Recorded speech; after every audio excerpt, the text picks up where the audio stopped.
জাতীয় যুব দিবস পালনে এগিয়ে এলো পুরুলিয়া জেলার কাশীপুর ব্লক প্রশাসন। শুক্রবার পুরুলিয়ার কাশীপুর ব্লক চত্বরে স্বামী বিবেকানন্দের প্রতিকৃতিতে মাল্যদান করে দিনটি উদযাপন করে কাশীপুর ব্লক প্রশাসন।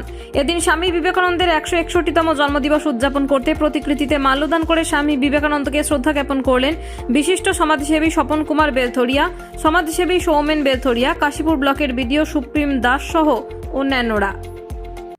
12ই জানুয়ারি আমাদের স্বামী বিবেকানন্দের যে জন্মদিবস, সেই জন্মদিবস উপলক্ষে আজকে এই কাশীপুর ব্লক প্রাঙ্গণে যে স্বামী বিবেকানন্দের আবক্ষ মূর্তি আছে সেখানে মাল্যদানের একটা কর্মসূচি আমরা নিয়েছিলাম। এবং আজকে সারা রাজ্য জুড়ে আমরা জানি যে সারা দেশে আজকে যে জাতীয় যুব দিবস হিসাবে পালিত হয় এবং তার সাথে সাথে আমাদের রাজ্যের একটা অনুষ্ঠান সরকারিভাবে হচ্ছে এবং তার সাথে সাথে জেলাতেও প্রত্যেকটা জায়গাতেই আজকে অনুষ্ঠান হচ্ছে। তাই আজকের দিনটি আমাদের সকলের কাছে, বিশেষ করে যুব থেকে শুরু করে সকলের কাছে আজকের দিনটি একটি বিশেষ দিন। এই দিনটি সব জায়গায় অতি সাড়ম্বরের সাথে পালিত হচ্ছে। ধন্যবাদ।